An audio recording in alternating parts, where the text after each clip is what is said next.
Welcome to the Poor Man's Gourmet Kitchen, where we share gourmet recipes at a low-budget wonder. Now check this out. In the last few videos, I showed you how to both brine and roast a turkey.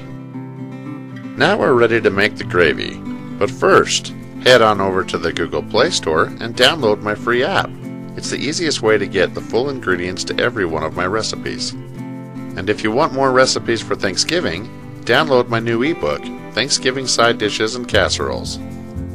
Now to make this turkey gravy, we're going to need to pull all of the ingredients from the inside of this roasted turkey. And if you didn't prepare your turkey the way I roasted mine, that's fine. All you're going to need is some onion and orange. I left the skins on during the roast, so I'm just going to quickly peel these off and then get these chopped up. Then just quickly pull the orange into pieces. Now in a hot pan, I'm going to add some bacon grease. If you've ever seen my egg gravy recipe, you'll know this is how I like to start my gravy recipes. It adds so much flavor. Then just add the onions and the orange right to it. You want to just spread this out evenly. Just let it cook here for a few minutes. In the meantime, you want to chop up some fresh tomato. Then get that added to the mix.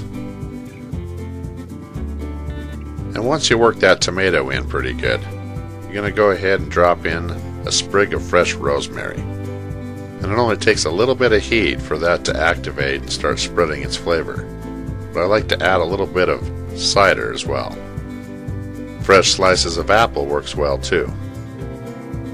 But once you spend about 10 minutes here softening everything up, you can go ahead and add the drippings from the roasted turkey.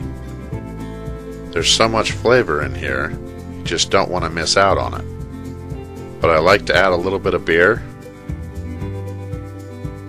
and then get in there with a masher and press all of these ingredients and force all that juice and all that flavor out of our fresh ingredients into this gravy.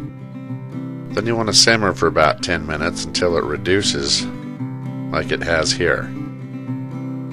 Once you've lost about 1/4 of an inch, you want to go ahead and pour this into a blender.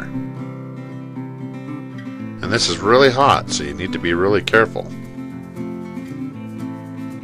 Just get it pureed and completely rendered down to where we can strain it through a sieve.